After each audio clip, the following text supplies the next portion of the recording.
اعوذ باللہ من الشیطان الرجیم بسم اللہ الرحمن الرحیم۔ ملائی کائنات امیر المؤمنین علی ابن ابی طالب علیہ الصلوۃ والسلام میزان الحکمہ جلد نمبر 3 میں امام فرما رہے ہیں دراست العلم یعنی علم کا پڑھنا اور پڑھانا، لقاح المعرفہ، معرفت کی بار آوری ہے۔ عزیزان، یہاں پر دو الفاظ ہیں، ایک ہے علم اور ایک ہے معرفت۔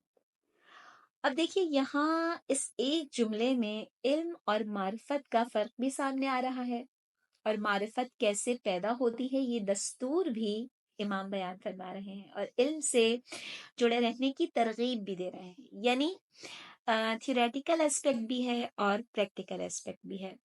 فرماتے امام دراست العلم، سبق پڑھنا اور پڑھانا، علم سیکھنا اور سکھانا۔ درس کا لفظ آپ سب جانتے ہیں، بخوبی واقف ہیں، اور آپ دیکھیے یہ عربی زبان جو ہے یہ بڑی فصیح و بلیغ زبان ہے۔ ہم سمجھتے ہیں کہ درس کے صرف ایک معنی ہیں اور وہ ہے سبق پڑھنا اور پڑھانا، جبکہ ایسا نہیں ہے۔ درس کے ایک معنی یہ بھی ہے کہ کسی چیز کو پاؤں سے روند ڈالنا، اور اس طریقے سے روند ڈالنا کہ اس کا نام و نشان تک باقی نہ رہے، مٹ جائے۔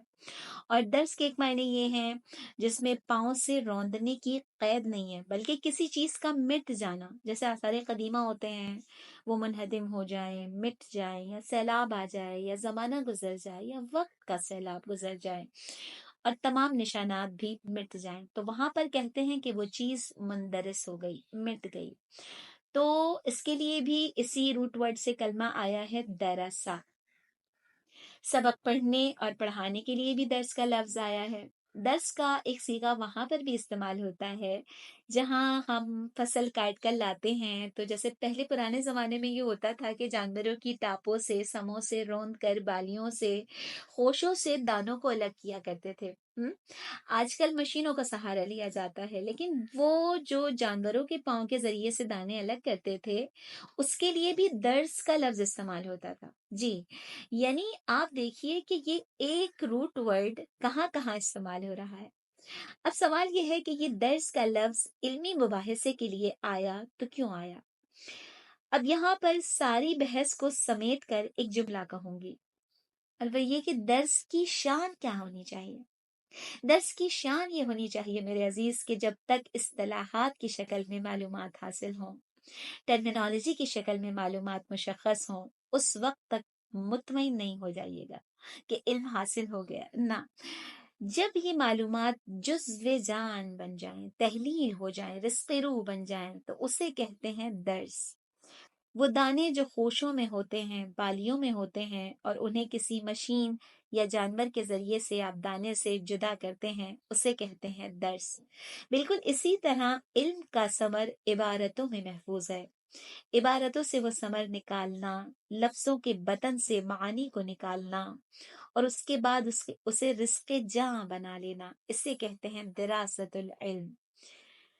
یوں ہی رواں روی میں کتاب پڑھ کے گزر گئے، سرسری مطالعہ کر لیا، فرق گردانی کر لی، براؤز کر لیا، نہ میرے عزیز۔ ایک ایک لفظ ایک ایک ہوشہ ہے، اس کا ایک ایک حرف ایک بالی ہے، اور اس کے اندر ثمر علم ہے۔ اس ثمر علم کو استاد اور شاگرد بیٹھ کر جدا کرتے ہیں۔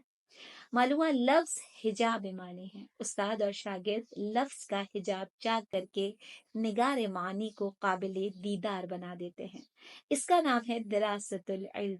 اور جب اس درجے پر علم حاصل کیا جاتا ہے کہ لفظ کے پردے چاک ہو جائیں، تب وہاں پر معرفت نمود کرتی ہے، اسے کہتے ہیں لقاح المعرفہ۔